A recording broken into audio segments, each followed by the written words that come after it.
प्रिय विद्यार्थियों, सुप्रभात। मैं शालिग्राम तिवारी, प्रशिक्षित स्नातक शिक्षक हिंदी, केंद्रीय विद्यालय राजगीर से आप सभी के समक्ष कक्षा 9वीं के अंतर्गत समायोजित हिंदी व्याकरण में अलंकार पर चर्चा करने के लिए एक बार पुनः आप सभी के समक्ष उपस्थित हूँ।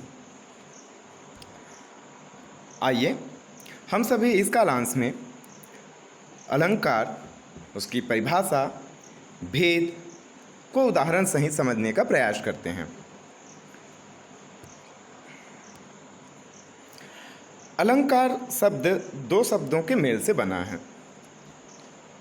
अलम धन कार, अर्थात संस्कृत में इसे सूक्तिबद्ध रूप में इस प्रकार परिभाषित किया जाता है, अलम करोति इति अलंकारः, अर्थात शोभा में वृद्धि करने वाले कारक तत्वों को ही व्याकरण के दृष्टिकोण से अलंकार कहा जाता है।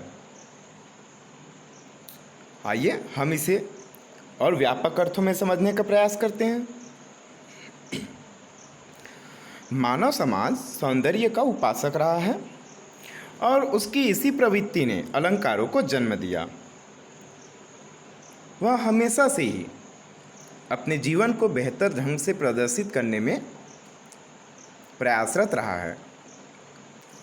अच्छा दिखना, अच्छा दिखाना, ये सब उसकी सहज प्रवृत्तियों में शामिल है। शरीर की सुंदरता को बढ़ाने के लिए जिस प्रकार मनुष्य ने भिन्न भिन्न प्रकार के आभूषणों का प्रयोग किया, उसी प्रकार व्याकरणविद एवं आचार्यों ने भाषागत सुंदरता को बढ़ाने के लिए अलंकारों का ही सृजन किया। अतः हम कह सकते हैं काव्य की शोभा बढ़ाने वाले शब्दों को अलंकार कहते हैं। जिस प्रकार नारी के सौंदर्य में वृद्धि के लिए आभूषण बहुत आवश्यक हैं, उसी प्रकार भाषा के सौंदर्य में वृद्धि के लिए जिन उपकरणों का प्रयोग किया जाता है वे अलंकार कहलाते हैं। इसी संदर्भ में श्लेष अलंकार का एक उदाहरण आप सभी के समक्ष प्रस्तुत है। भूषण बिन न विराजई कविता बनिता मीत, अर्थात भूषण बिन न सोहई, ऐसे भी पंक्तियां प्रयोग में लाए जाते हैं। अर्थात आभूषण के बिना इन तीनों की ही शोभा नहीं होती। किनकी? कविता अर्थात काव्य। तो काव्य के तहत इस भूषण का अर्थ हुआ अलंकारगत। बनिता अर्थात स्त्री, स्त्री की सुंदरता के लिए आभूषण जो श्रृंगार हैं वो आवश्यक है। तीसरा मीत अर्थात मित्र, मित्र के लिए भूषण से तात्पर्य है सदाचार रूपी आभूषण। और बाह्य सौंदर्य भी, आंतरिक और बाह्य दोनों ही सौंदर्य को इसके अंतर्गत समायोजित किया जाता है। प्रिय विद्यार्थियों, अलंकार के मुख्य रूप से 3 भेद माने गए हैं। शब्द अलंकार, नाम से ही दृष्टिगत हो रहा है कि शब्द में चमत्कार उत्पन्न होने से यहाँ शब्द अलंकार परिलक्षित होगा। वैसे ही अर्थगत चमत्कार उत्पन्न होने पर वहाँ अर्थालंकार होगा। उभय शब्द दोनों का द्योतक है, अर्थात शब्द और अर्थ के आधार पर काव्य में चमत्कार उत्पन्न होना उभय अलंकार को दर्शाता है। आइए इस कालांश में हम शब्द अलंकार और उनके प्रकारों को समझने का प्रयास करते हैं। जिस अलंकार में शब्दों के प्रयोग के कारण कोई चमत्कार उपस्थित हो जाता है और उन शब्दों के स्थान पर यदि हम किसी भी प्रकार के समानार्थी शब्द, उसके पर्यायवाची शब्दों को वहाँ नियोजित करते हैं तो वह चमत्कार समाप्त हो जाता है। अतः यह समानार्थी या पर्यायवाची को रखने से चमत्कार उत्पन्न नहीं होगा। यहाँ उस शब्द विशेष के कारण ही सुंदरता में वृद्धि होगी। अतः जिन शब्दों के द्वारा काव्य के सौंदर्य में वृद्धि होती है उसे हम शब्दालंकार के रूप में परिलक्षित करते हैं। शब्दालंकार के मुख्यतः 3 भेद हैं: अनुप्रास अलंकार, यमक और श्लेष अलंकार। आइए हम बारी बारी से प्रत्येक अलंकार को उदाहरण सहित समझने का प्रयास करते हैं। प्रिय विद्यार्थियों, आप सभी के समक्ष अनुप्रास अलंकार के ये परिभाषा और उदाहरण समक्ष हैं। तो अनुप्रास अलंकार हम कहते किसे हैं? वर्णों की आवृत्ति को ही अनुप्रास कहते हैं, अर्थात किसी भी वर्ण अक्षर का दोहराव होना, उसकी पुनरावृत्ति होना ही अनुप्रास कहलाता है।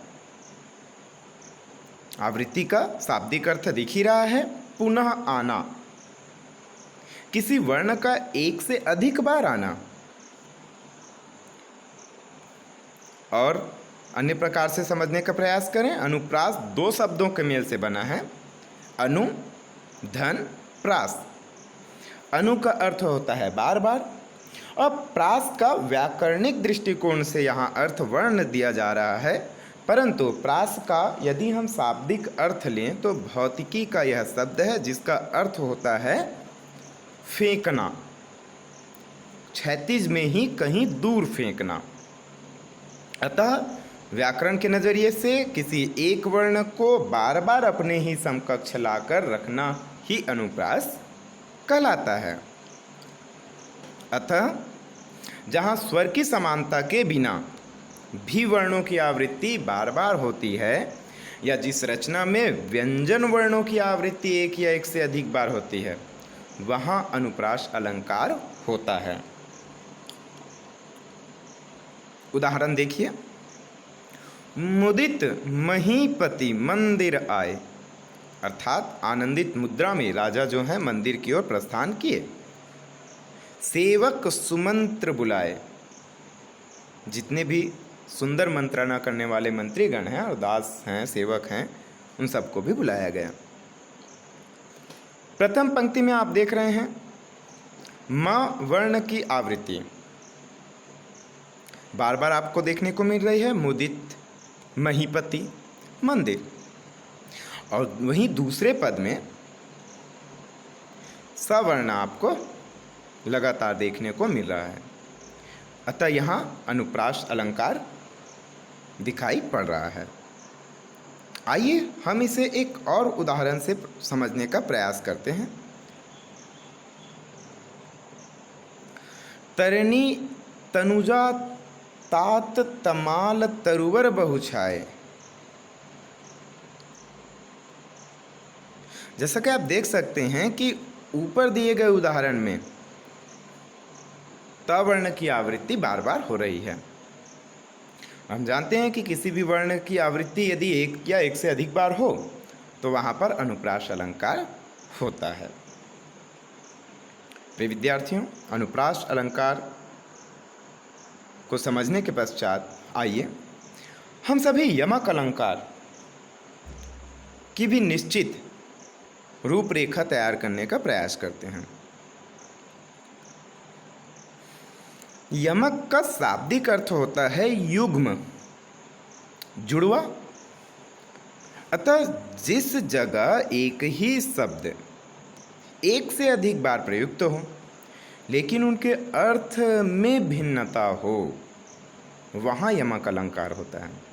प्यारे बच्चों, आप सभी ने अपने मित्रों में से किसी न किसी को ज़रूर देखा होगा कि कोई जुड़वा भाई या बहनों में होते हैं।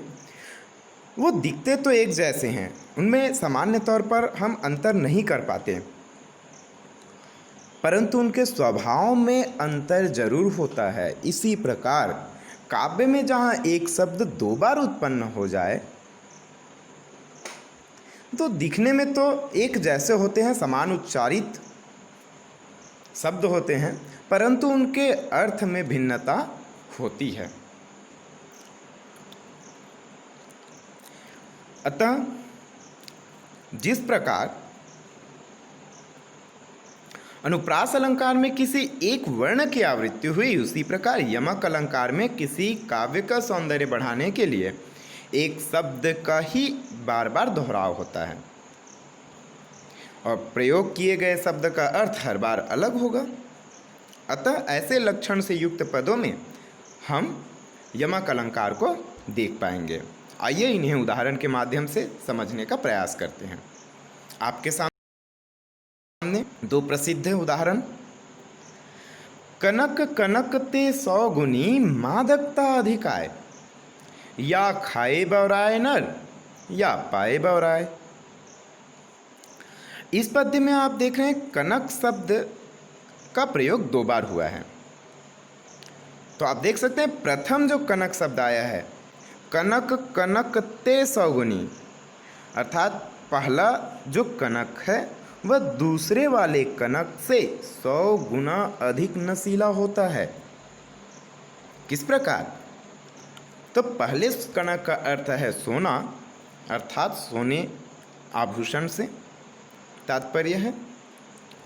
दूसरे कनक का तात्पर्य है धतूरा। इस धतूरे को केवल खाने के बाद ही आपके शरीर में यह अपना प्रभाव दिखाता है, लेकिन कनक जो सोना है, आभूषण है या संपत्ति के रूप में जिसका नशा होता है, वह केवल देखने से व्यक्ति को, उसके मस्तिष्क को हर लेता है। इस कारण सोना आभूषण वाला जो कनक है वह धतूरा खाने वाले कनक से ज़्यादा नशीला होता है। दूसरे उदाहरण में आप देख सकते हैं काली घटा का घमंड घटा। यहाँ घटा शब्द की आवृत्ति अलग अलग अर्थों में प्रयुक्त हुई हैं। पहले घटा में आप देख सकते हैं विशेषण इस्तेमाल किया गया है काली, अर्थात वर्षा काल में वर्षा के लिए सहयोगी जो बादल होते हैं वो बहुत ही काले होते हैं, और जब काले बादल आते हैं तो लगता है कि अब वर्षा होकर ही रहेगी। तो इन पंक्तियों में बताया गया है कि काली घटा का घमंड घटा। जैसे ही सूर्य आसमान में निकल आया तो काले काले जो बादल हैं, मेघ है, वो छटने लगे और उसका घमंड घटने लगा, अर्थात कम होने लगा। तो प्रथम घटा का अर्थ है काले बादल जो वर्षा में सहायक होते हैं, और दूसरे बार जो घटा शब्द का प्रयोग किया गया उसका अर्थात है कम होना। अतः यहाँ पर भी उच्चारण के दृष्टिकोण से एक होते हुए भी दोनों घटा शब्द का अर्थ अलग अलग प्रयोग में लाया गया है। अतः यहाँ यमक अलंकार है। प्रिय विद्यार्थियों, आइए हम सभी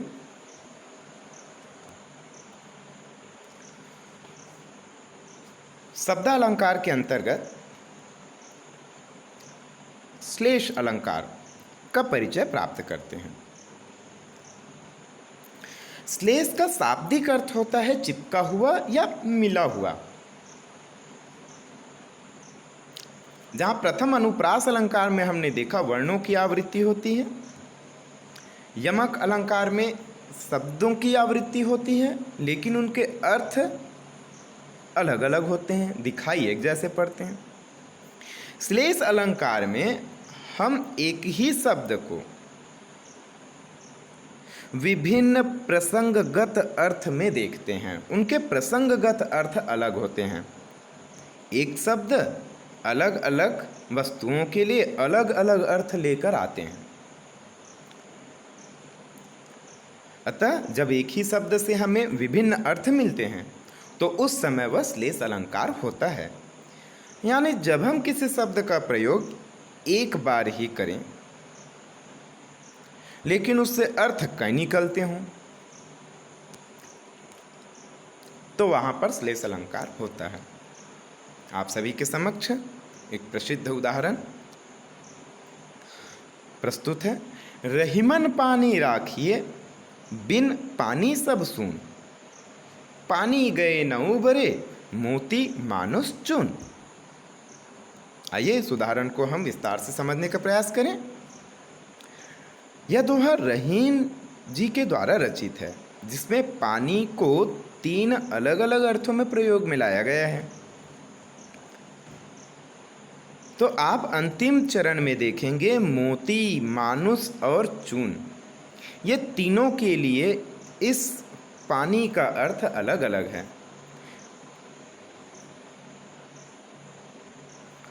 तो विद्यार्थियों, हम देखते हैं रहीमन पानी राखिए, अर्थात वे कह रहे हैं कि इसका अर्थ हम मोती से जोड़कर देखते हैं तो मोती में पानी जरूर होना चाहिए, अर्थात मोती में चमक जरूर होनी चाहिए, वरना उसका मूल्य खत्म हो जाएगा। अतः पानी का मोती के संदर्भ में अर्थ उसकी आभा, तेज, चमक से है, और चमक के बिना मोती का कोई मूल्य नहीं रह जाएगा। मानुष, मनुष्य के लिए कहा गया, बिन पानी सब सून। यदि मनुष्य के जीवन में पानी ना हो, चरित्र ना हो, विनम्रता ना हो, तो उसका जीवन किसी के काम आने योग्य नहीं रहता, वह अपने में ही सीमित होकर रह जाएगा। इसलिए मनुष्य के संदर्भ में विनम्रता और उसके चरित्र से अर्थ लिया गया है। तीसरे अर्थ में हम देखते हैं चून के लिए इस पानी का तात्पर्य, पानी गए न उबरे। यदि चूने में, या हम कहें आटे का जो चून है, उससे भी अर्थ लिया जा सकता है। रहीम जी कहते हैं कि एक बार यदि आटे से या चूने से पानी अलग हो जाए, निकल जाए और पूरी तरह से सूख जाने के बाद उसमें से पानी समाप्त हो जाए, और फिर यदि हम उसे वापस पानी डालकर अपने काम में लाने योग्य बनाना चाहें तो यह असंभव है, अर्थात उसको पुनः जीवित नहीं किया जा सकता। इसका रहीम जी का कहना है कि आटे का अस्तित्व पानी के बिना नम्र नहीं हो सकता, वैसे ही मोती का मूल्य उसकी आभा के बिना नहीं हो सकती, और मनुष्य को अपने व्यवहार के बिना नहीं रहना चाहिए। अतः यहाँ विभिन्न अर्थों में प्रयुक्त होने के कारण श्लेष अलंकार परिलक्षित हो रहा है। प्रिय विद्यार्थियों, आइए हम सभी श्लेष अलंकार को एक और उदाहरण से समझने का प्रयास करते हैं। जे रहीम गति दीप की, कुल कपूत गति सोए। बारे उजियारो करे, बढ़े अंधेरो होए। जैसा कि आप ऊपर के उदाहरण में देख पा रहे हैं कि रहीम जी ने इस दोहे के माध्यम से दीपक की और किसी कुल या खानदान में उत्पन्न होने वाले कुपुत्र दोनों के चरित्र को एक जैसा बताने का प्रयास किया है। रहीम जी कहते हैं कि प्रारंभ में दोनों ही उजाला करते हैं, परिवार के लोगों को भी उसके लक्षण प्रारंभ में संगति, दोष न लगने से पहले अच्छा लगता है, को लगता है कि हमारे कुल का दीपक उत्पन्न हुआ है। लेकिन जैसे जैसे ये बढ़ते जाते हैं और कुसंगति में पड़ता है, वैसे ही दीपक जैसे जैसे बढ़ते जाता है और हवाओं के झोंके, उसमें से तेल का समाप्त होना, ये सब लक्षण है कि अब अंधेरा होने को है। तो यहाँ बढ़े शब्द के दो विभिन्न अर्थ प्रसंगगत अलग अलग हैं।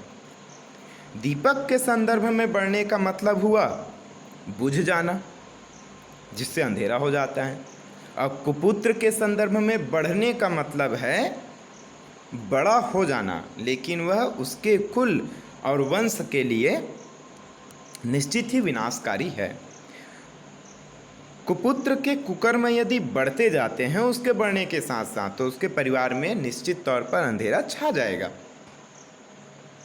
तो एक शब्द के ही दो विभिन्न अर्थ यहाँ निकल रहे हैं, अतः यहाँ पर श्लेष अलंकार परिलक्षित हो रहा है।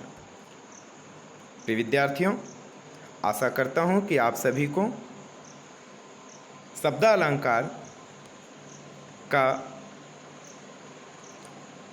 यह अंश समझ में आ गया होगा।